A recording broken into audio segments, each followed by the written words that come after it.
အားလုံးပဲမင်္ဂလာပါကျွန်တော်ရဲ့တူချစ်လက်စိုက်ပျိုးရေးဘလော့ကနေပြန်လည်ကြိုဆိုပါရစေ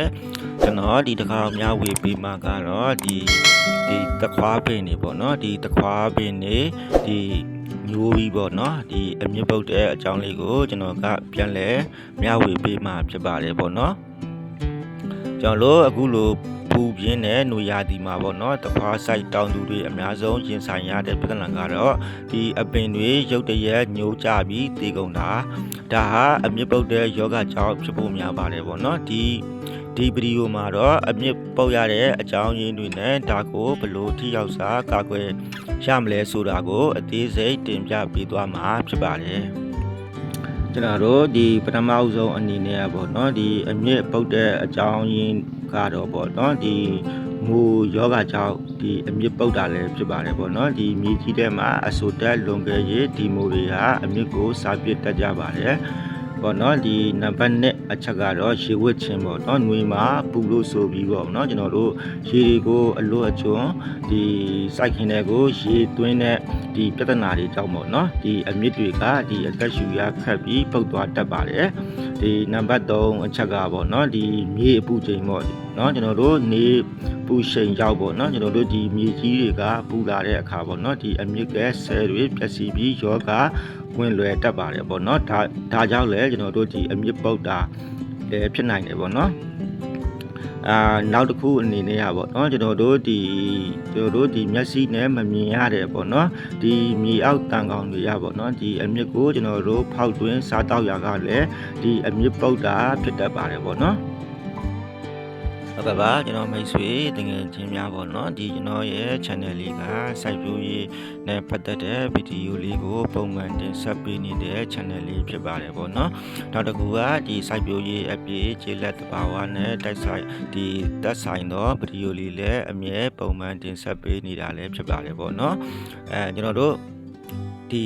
တခွားပင်တွေပေါ့နော်ဒီတခွားပင်တွေကျွန်တော်တို့ယောဂရှိမရှိကိုကျွန်တော်တို့ဘယ်လိုသိနိုင်မလဲပေါ့နော်ဒီမနက်ပိုင်းမှာကျွန်တော်တို့ကဒီတခွားပင်တွေကကျွန်တော်တို့ဒီလန်းလန်းဆန်းဆန်းဖြစ်နေပဲပေါ့နော်ကျွန်တော်တို့ဒီနေပူလာတဲ့အခါအပင်တွေကညှိုးကျသွားမယ်ပေါ့နော်ဒီညနေအေးသွားတဲ့အချိန်မှာကျွန်တော်တို့ဒီတခွားပင်တွေကပြန်လန်းဆန်းလာမယ်ဒါဟာပေါ့နော်ကျွန်တော်တို့ဒီအစောပိုင်းလက္ခဏာပေါ့နော်ဒီအပေခြေကိုကျွန်တော်တို့ကတူးကြည့်တာဒါမှမဟုတ်လို့ရှိရင်ကျွန်တော်တို့ဒီဆွဲနှုတ်ကြည့်တာပေါ့နော်အဲ့ဒီအခါမှာပေါ့နော်ကျွန်တော်တို့ဒီတခွားမြစ်တွေကိုကျွန်တော်တို့ကြည့်တဲ့အခါမှာဒီအမြစ်တွေရပေါ့နော်ဒီညိုမဲတဲ့အနေထားဖြစ်လာမယ်ဒီပြော့ဖက်နေတာကိုကျွန်တော်တို့ဒီတွေ့ရလိမ့်မယ်ပေါ့နော်ဒီကျွန်တော်တို့ဒီအမြင့်ပုတ်တဲ့ယောဂမဖြစ်မီပေါ့နော်ကျွန်တော်တို့ပထမဆုံးအနေနဲ့ကာကွယ်ရမယ်နီလန်းတွေကပေါ့နော်ဒီကျွန်တော်တို့စိုက်ပေါင်တွေကိုကျွန်တော်တို့ကောက်ရိုးဒီအုပ်ပေးခြင်းဒီမြက်ချောက်တွေအုပ်ပေးခြင်းပေါ့နော်ဒါတွေကိုကျွန်တော်တို့ကလုပ်ပေးလို့ရပါတယ်ပေါ့နော်အခုလိုမျိုးဒီကောက်ရိုးမြက်ချောက်တွေကိုအုပ်ပေးခြင်းအပြင်အဆိုတက်ကိုလည်းကျွန်တော်တို့ကထိတ်သိမ်းရရောက်ပါတယ်ပေါ့နော်ဒီမြေကြီးကိုအေးစေပြီးအမြင့်ကိုလည်းကာကွယ်ပေးရရောက်ပါတယ်ပေါ့နော်ဒီကျွန်တော်တို့ဒီနောက်တစ်ချက်အနေနဲ့ပေါ့နော်ကျွန်တော်တို့နေပူပြင်းတဲ့မိုးနဲ့ချိန်တွေမှာဆိုလို့ရှိရင်ရေကိုလုံးဝဖြန်းပေးလို့မရပါဘူးပေါ့နော်ကျွန်တော်တို့ဒီရေစိုက်ခင်းရတွေကိုကျွန်တော်တို့ရေဖြန်းတာပဲဖြစ်ဖြစ်ရေသွင်းတာပဲဖြစ်ဖြစ်ဒီမနက်အစောပိုင်းပေါ့နော်ဒီမနက်အစောပိုင်းဒီမနက်6နာရီကနေပြီးတော့9နာရီချာမှာအသင့်တော်ဆုံးပဲဖြစ်ပါတယ်ပေါ့နော်နောက်တစ်ချက်ကတော့ပေါ့နော်ကျွန်တော်တို့ဒီစိုက်ကထဲမှာရှိတဲ့ဒီကျွန်တော်တို့ဒီအကျိုးပြုတဲ့မိုးပေါ့နော်ဒီအကျိုးပြုတဲ့မိုးဒီကျွန်တော်တို့ဒီထွိုင်ကိုဓာမာကိုပေါ့နော်ကျွန်တော်တို့မြေကန်မှာကျွန်တော်တို့ဒီထက်သုံးပေးရမှာပေါ့နော်သူကပေါ့နော်ကျွန်တော်တို့ဒီမကောင်းတဲ့မိုးတွေကိုတိုက်ထုတ်ပေးပါတယ်ဒါကတော့ကျွန်တော်တို့ဒီနွေရာသီမှာဒီတခွားစိုက်ခင်းတွေထဲမှာကြုံတွေ့ရတယ်ပေါ့နော်ဒီအမြဲဖြစ်လေဖြစ်တာရှိတဲ့အပင်ညိုပြီးတော့ဒီအမြင့်တွေပုတ်သွားတဲ့ဒီယောဂါပေါ့နော်ကျွန်တော်တို့ဒီပထမဦးဆုံးကာကွယ်ရမယ့်ဒီနီလန်းတွေပဲဖြစ်ပါတယ်ပေါ့နော်ကျွန်တော်မိတ်ဆွေတငယ်ချင်းတွေလည်းပေါ့နော်ကျွန်တော်ရဲ့ channel လေးကို subscribe လေးလုပ်ခဲ့ပြီးအားပေးကြပါအောင်ဒီကျွန်တော်တို့ဒီယောဂစဖြစ်ပြီးဆိုလို့ရှိရင်ဘယ်လိုမျိုးကုသကာကွယ်ရမလဲပေါ့နော် ဒီပထမဆုံးအနေနဲ့ရတော့ပေါ့နော်ကျွန်တော်တို့ဒီ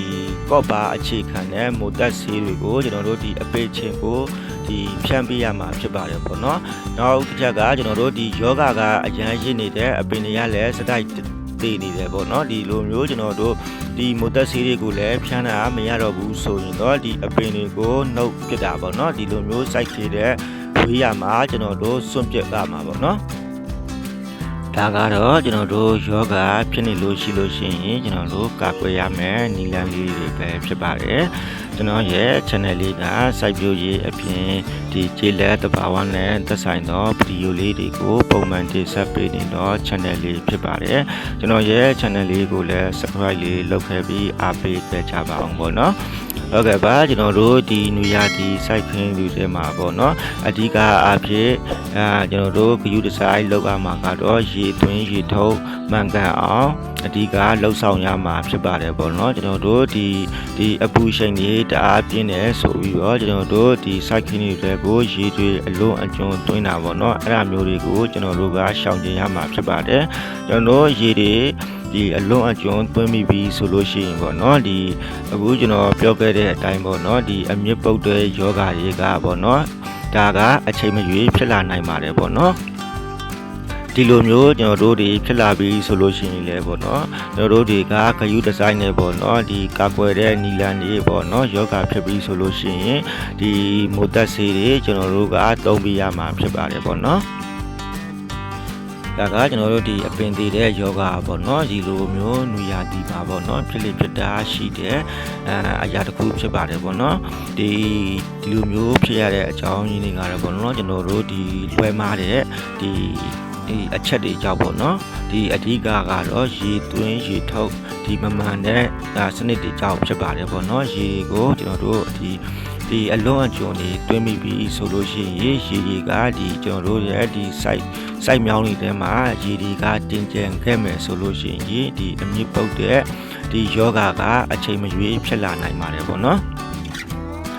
ဖြစ်လာနိုင်ပါတယ်ဒါကြောင့်ကျွန်တော်တို့ကဒီရေသွင်းရေထုတ်ကိုကျွန်တော်တို့ကနီးစနစ်မှန်ကန်စွာလုပ်ဖို့လိုပါတယ်ရေကိုအလွန်အကျွံမသွင်းမိစေဖို့ပေါ့နော်ဒီလိုမျိုးရေကိုလည်းကျွန်တော်တို့အဆမတန်သွင်းပေးဖို့မလိုပါဘူးပေါ့နော်ကျွန်တော်တို့ဒီ site ပေါင်းလေးစိုးရုံလောက်ပေါ့နော်ဒီစိုးရုံလောက်ဆိုလို့ရှိရင်အဆင်ပြေပါပြီပေါ့နော်ရေတွေတအားကျွန်တော်တို့ကဒီတအားကြီးဒီ site ပေါင်းတွေကိုပေါ့နော်ဒီမြုပ်အောင်တင်မိလိုက်မယ်ဆိုလို့ရှိရင်ဒီအမြင့်ပုတ်တဲ့ယောဂကတော့ပေါ့နော်ကျိန်းသွေးဖြစ်လာနိုင်ပါတယ်ဒါကြောင့်ဒီလိုမျိုးအချက်တွေကိုကျွန်တော်တို့ကဒီတတိပြုရမှာဖြစ်ပါတယ်ဟုတ်ကဲ့ပါကျွန်တော်မိတ်ဆွေတငယ်ချင်းတွေပေါ့နော်ကျွန်တော်ရဲ့ဗီဒီယိုလေးကတော့ဒီလောက်ပါပဲဒီပေါ့နော်ကျွန်တော်ရဲ့ channel လေးကိုလည်းအားပေးကြပါဦးပေါ့နော်ဒီကျွန်တော်ရဲ့မိတ်ဆွေတငယ်ချင်းတွေအားလုံးလည်းစိုက်ပျိုးရေးလုပ်ငန်းတွေပါပေါ့နော်ဒီအထွက်တိုးကြပါစေပေါ့နော်အားလုံးပဲအဆင်ပြေကြပါစေလောကီစီးပွားလည်းအားလုံးပဲဒီတိုးတက်ကြပါစေအားလုံးကိုကျေးဇူးတင်ပါတယ်